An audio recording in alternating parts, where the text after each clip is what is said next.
bad that I've given absolutely everybody else an intro, but I cannot find your bio. But here's what I know about you. You're pretty amazing. You're really smart, and you're very, very good at identifying national priorities in space. I'm going to post your book here in a second. I'll find it in a moment. But I apologize. Can you just introduce yourself a little bit more than that? Because you're more than what I just said. Sure, Michael, and thank you for having me here. Can you hear me all right? Thank you. Okay, great. So I am basically an independent scholar working on space policy. I look at the space programs of the US, China, India, Russia to an extent, and as well as middle powers like Luxembourg. Recently, I co-authored a book called Scramble for the Skies, the Great Power Competition to Control the Resources of Outer Space with Peter Garretson. And as part of my research, I also have conducted fieldwork in both China and India. And in 2019, I testified before the US-China Economic and Security Review Commission on China's space program. It's a real pleasure and an honor to be invited to the Lunar Development Conference hosted by the Moon Society. It comes at a very relevant time because, as you would see from my presentation, the moon is becoming a critical focus of not just the US, but for like countries like China, India, Russia, Japan, as well as UAE, and recently Turkey. Turkey's announced a program to go to the moon by 2023. Let me share my slides. So, see my screen? All right, great. So in the half an hour that I have, what I'm going to do is talk a bit about the Cislunar Pivot, as well as some of the future missions that are in store for the next 10 to 15 years. And so what is interesting, especially from the perspective of why are we going to space in the 21st century? Roger mentioned this as to why should the US population or the electorate support more funding for space? So one of the articulation that actually has a lot of traction in another country, China, is that the Earth-Moon system, especially the mapping that you have here, including their relay satellite that is at L2, Bao Weiming, who is one of the chief architects and the spokesperson for the China National Space Administration and the Academy of Sciences, basically points out that the return of investment on the lunar surface, including resources and in situ resource utilization, is going to be about $10 trillion by 2050 annually. So for China, the reason why they are actually investing in a lunar exploration and utilization program is not just for the sake of science or exploration, but also because they have identified the very real economic benefits that come from it. And so there's a very clear reason why the state, especially under President Xi Jinping, is investing in a lunar capacity. So if you look at why the moon has suddenly become so critical, especially in the last 5-10 years, we've always known that there is solar energy that can be used. For example, in the peaks of eternal light, there is eternal light. There is oxygen in the moon that can be used not just for life sustainability, but also for rocket fuel. Water, which was discovered for the first time on the Chandrayaan-1, which was India's first mission to the moon through a NASA mineralogy mapper. There is also the possibility of helium-3. And in fact, the reason why some of the scientists from India and China are talking about a lunar exploration program is the possibility of finding helium-3, because in their estimation, that is critical for nuclear fusion. Then there are rare earth elements. For example, there could be iron, there could be platinum, especially titanium, that is possible on the moon as well. But there are also some non-tangible benefits of why the moon is becoming so critical in the space policy focus of countries like China, Russia, Japan, and India. And that is, first of all, it's very proximate. So it's not far away. In fact, if you listen to the recent rationalization of the China-Russia Memorandum of Understanding, their argument is that if you do not sustain yourself on the moon, it is not going to be possible to become a spacefaring civilization. That's the planetary body that's nearest to us. And so their argument is that once you sustain yourself there, only then can you think of further probes into deeper space. The moon has very less gravity. And for example, The next chart will tell you why they are interested in looking at the moon, especially in terms of a lunar base, is because it's not just about, again, exploration. It's also because the gravity well of the moon is much lower than the gravity well of Earth. The struggle that our rockets go through to actually escape Earth's gravity requires 22 times more energy than if you actually construct in situ rockets on the moon and then send probes deeper into space without using much fuel. So there is a very clear articulation of why the moon has become critical in the estimation and thinking of countries besides the US. Now, some of the lead players in terms of the moon is, of course, the US, especially with the recent announcement of the Artemis Accords, where we have about 9 countries that have signed in, including Brazil very recently. So there is that. The second country, of course, is China Lunar Exploration Program, which was established in 2002. So we are actually about 20 years into that particular program. So the one thing I always remind my audience is that it seems like China is achieving a lot very quickly. But actually, if you look at China's lunar space program, especially their exploration program, it's been in the making for the last 20 years. So all the deadlines that you are seeing being achieved, including their lunar far side landing, the Chang'e 4, for example, their lunar sample return, these missions were actually conceived about 2002 and then was executed by 2007 once they got the funding. But what is uniquely different in China's articulation is, of course, from the very beginning, China's space scientists recognize the why. So they explain the why, that is in terms of lunar resources and economic returns, actually in our interviews that were given in 2002 itself. Now you have Russia, which also has a lunar program, and as many of our speakers have mentioned, have recently signed an MOU. I'll talk a bit about that in the next slides as well. India also has a very experienced lunar program. In fact, India tried to land on the very close to the lunar South Pole in 2019, but failed in the last few seconds. And then, of course, you have Japan with a lunar exploration program and also with very clear-cut ambitions and missions that have been set for the next 2 years. Now, China's focus on the moon, very quickly, it establishes the moon as an Earth-Moon economic zone by 2050. China became the second nation in the world to plant a flag on the moon, a fabric flag. In fact, the Global Times, which is one of the propaganda outlets for the Communist Party of China, very jingoistically stated that the 21st century is the age of Chang'e. The 20th century was the age of Apollo. And so the first flag of the 21st century has been planted by China on the moon. So very nationalistic discourse in terms of why China is going to the moon. Now, this is what they are planning to do in the next, in the next 20 years. The missions that you see in blue are the missions that have already been executed. So in 2020, as we all know, they autonomously brought back lunar samples back to Earth. And then by 2024, they're aiming at bringing samples from the South Pole. 2030, a survey of the South Pole for evaluation, especially its composition. And then by 2035, test key technologies like 3D printing to lay groundwork for the construction of their base. And of course, the first research base on the moon in collaboration with Russia by 2036. So another interesting aspect of China's conversation around the moon is that they equate it to the concept of territoriality. So Ye Peijing, who is the head of China's lunar mission, stated that the moon is very similar to some of the islands in the South China Sea and the East China Sea.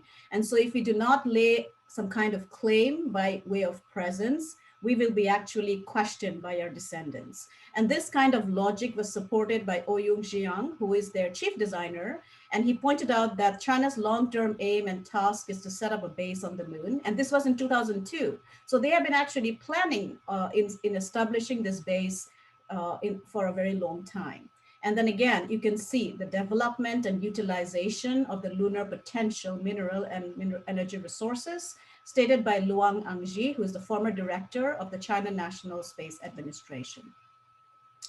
Now, some of the treaties that I thought I should mention before I document a bit the other countries and their missions to the moon. As we know, the Outer Space Treaty, of course, limits the placement of any kinds of weapons of mass destruction.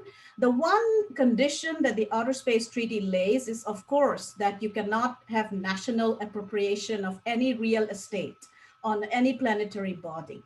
But what it also says is that you can have utilization and use. So the conversation coming out of China, Russia, India is that can that utilization be done without actually claiming territory? And the argument seems to be that it can be done. But there are conflict triggers because first of all, the moon is a very small body. And also there are only certain areas on the moon that have resources, for example, the South Pole, and that could lead to some kind of conflict in the future once bases are established, and if China and Russia establishes a zone of non-interference, which Chinese strategic culture thinks about.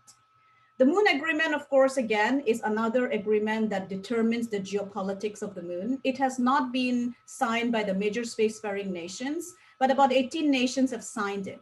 One of the biggest concern on the Moon Agreement was because of the argument that once developed nations function and develop capacity for extraction, this has to be shared with developing countries, even those countries that have not actually invested any resources. And that was one of the main reasons why the Moon Agreement was not signed by the US, China. India is a signatory, but has not ratified it. Now, today, of course, the biggest lunar politics is between China, Russia, and the Artemis Accord. So when the Artemis Accords were actually put out by the former NASA administrator under the former Trump administration, the biggest opposition to the Artemis Accord came from Russia. Russia argued that this is about US trying to take leadership and actually establishing a kind of colony. China was much more silent in terms of their opposition, but China was active, actually, much more than Russia in doing something tangible as an alternate alignment system by actually proposing a memorandum of understanding with Russia. But because, as was mentioned in the panel, China today has the resources to actually invest in a long-term lunar development capacity, and Russia actually has joined in as a junior partner. So just quickly, before I get into a bit more detail about the different nations investing in lunar development, we of course have the Google Lunar X Prize, which I believe is a catalyst for almost all the development that we see today. We have Hakuta, the parent company iSpace, which has announced a launch to the moon by 2022.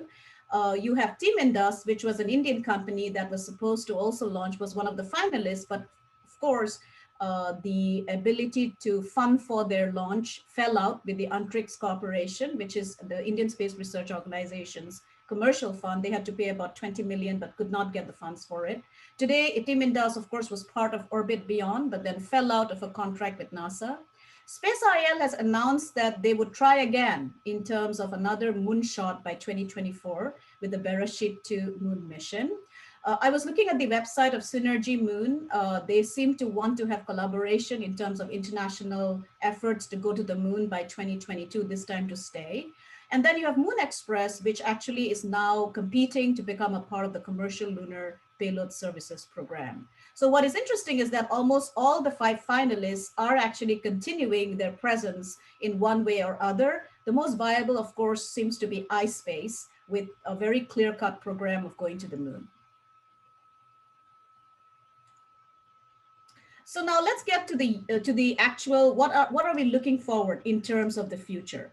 So if you look at the timelines that I have put here, so between 2017 and 2024, we of course have the Artemis program, which is a US government funded program and based on international partnerships to go back to the moon with the landing of the first woman and the next man. You have China's lunar exploration program that aims to establish a lunar base by 2036. You have the Japanese Lunar Exploration Program, which is a program based on robotic and human missions between 2007 and 2030. And then you have Luna Globe, which is a Russian moon exploration program that is timed between 2021 and 2040.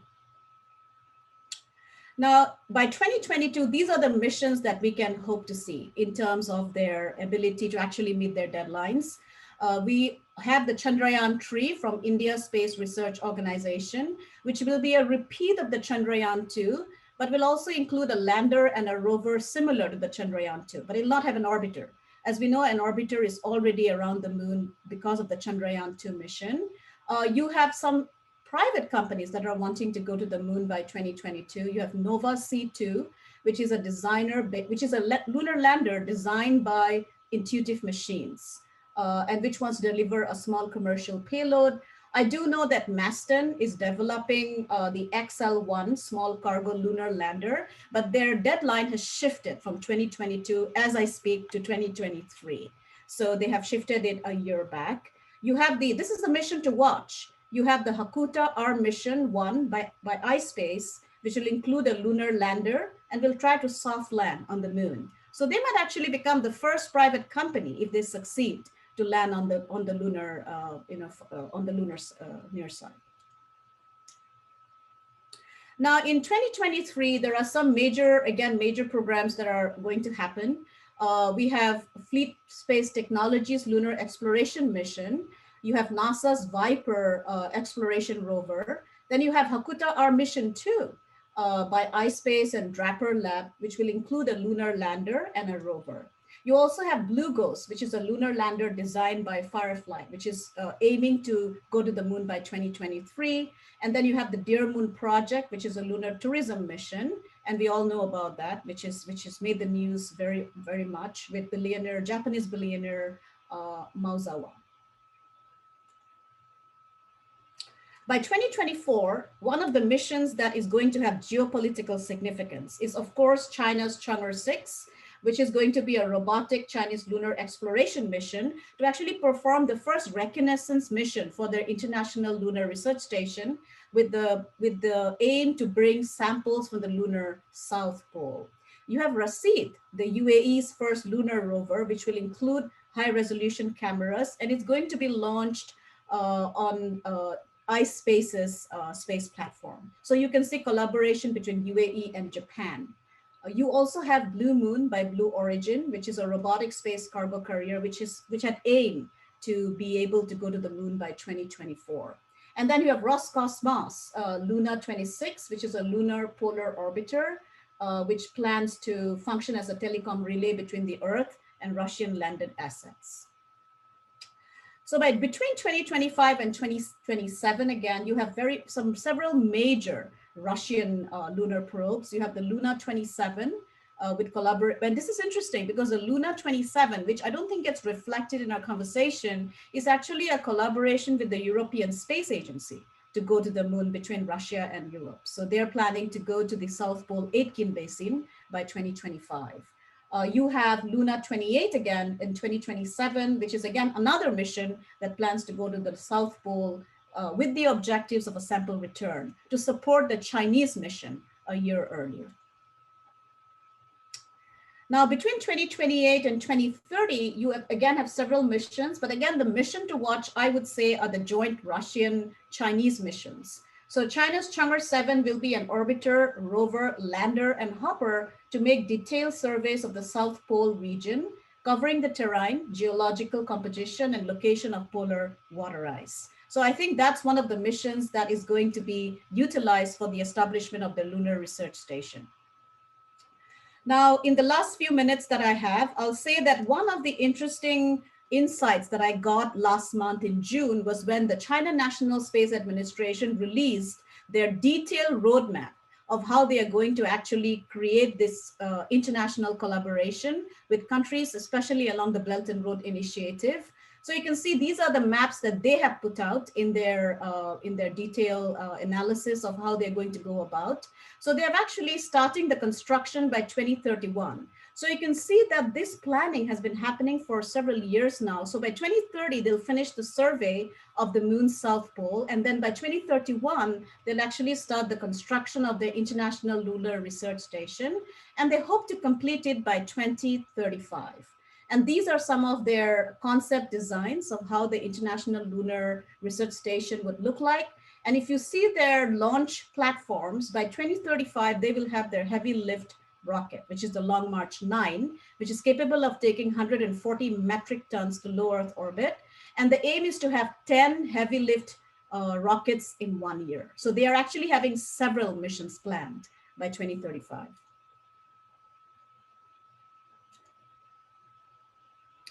And so before I end, I would say that there are several reasons why all these countries are looking at the moon.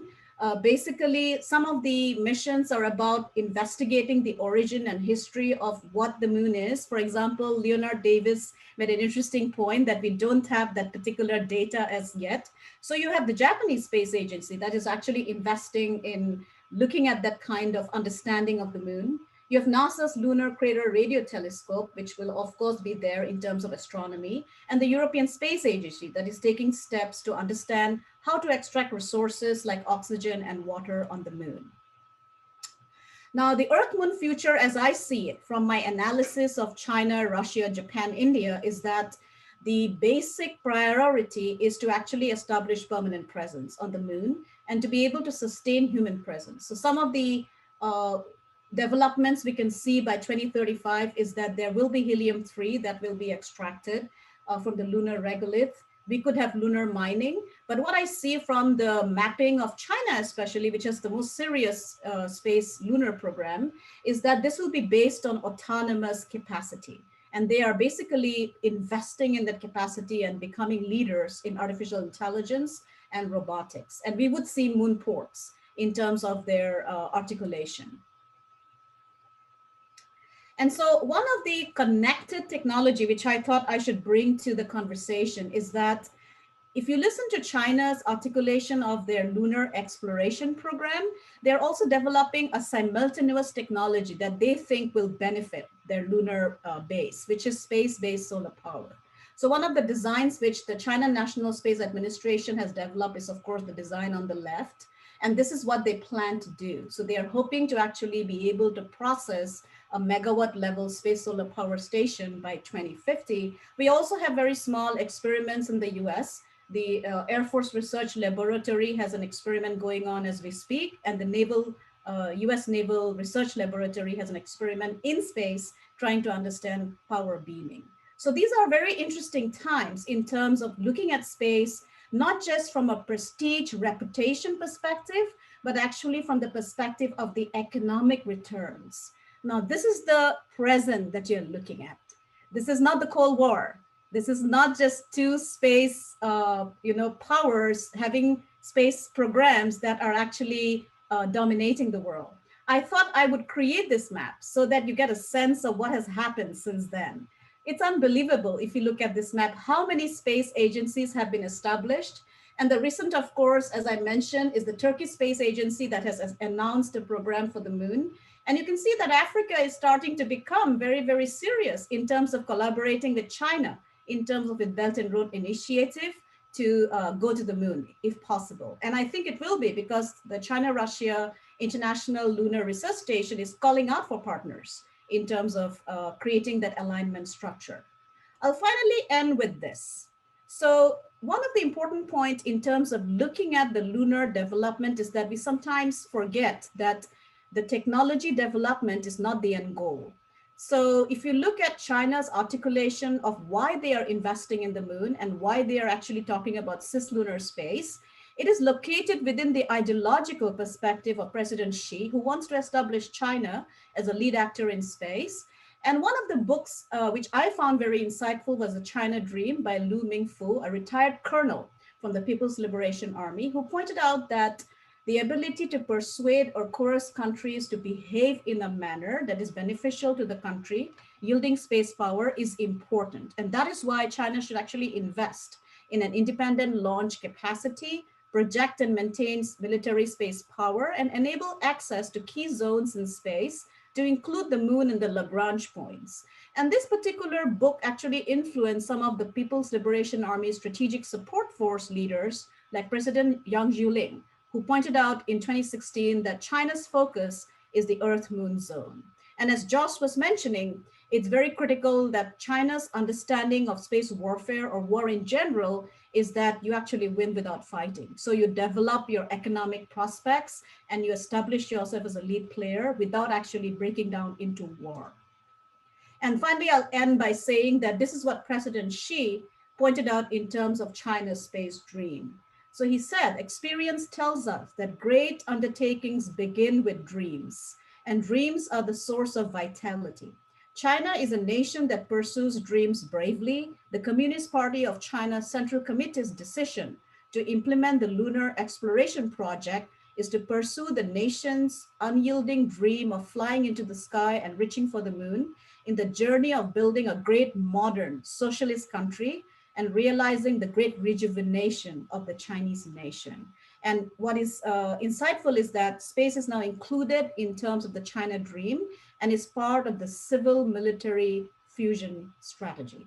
Michael, I think I'll end there and look forward to any questions. Terrific, fascinating. So many things I want to talk about right now. First of all, I wanted to say thanks. Those are amazing slides. Like the effort you put into putting those slides together is very nice. So, I actually was when you started this presentation, I was watching to count how many missions, but then I got caught up in the details as you were describing them. So I didn't actually count how many missions, but it feels like it's a lot of missions to the moon. Did you count them? Do you know what the number is?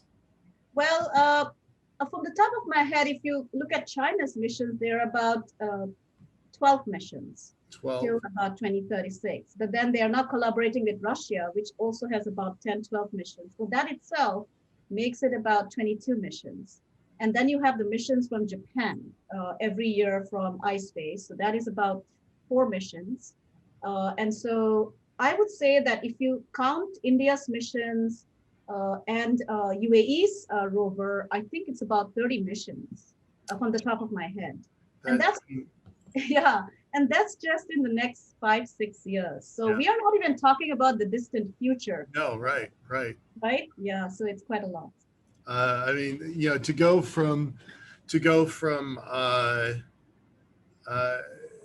Lanius to Dr. Goswami, right, where we had two nations, 2 budgets, and 1 goal, right, the moon, versus I don't know how many space agencies you showed on that one screen, but you know, half a dozen or a dozen lunar missions. I don't know how many budgets that means. I don't know how many companies or organizations involved, but it is really quite astounding to see that evolution. So thank you for showing us that kind of depth and width.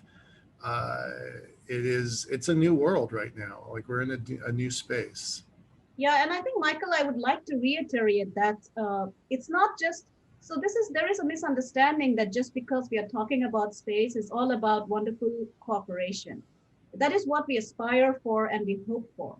But if you look at the programs, for example, China and Russia space program, Turkey, for example, India to an extent as well, these are very nationalistic space programs. Yeah. And so China, what it has very cleverly done is that it has actually established a Belt and Road Space Information Corridor in the last few years. And this is President Xi's thinking in terms of institutionalizing the Communist Party of China.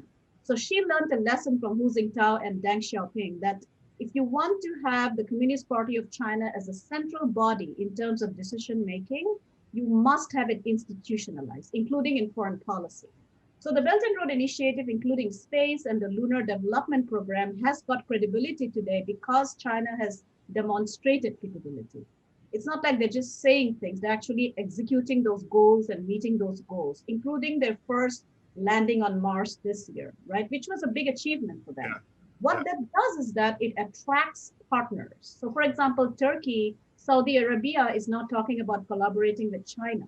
France recently said that they are actually thinking about collaborating with China and Russia in terms of their lunar program.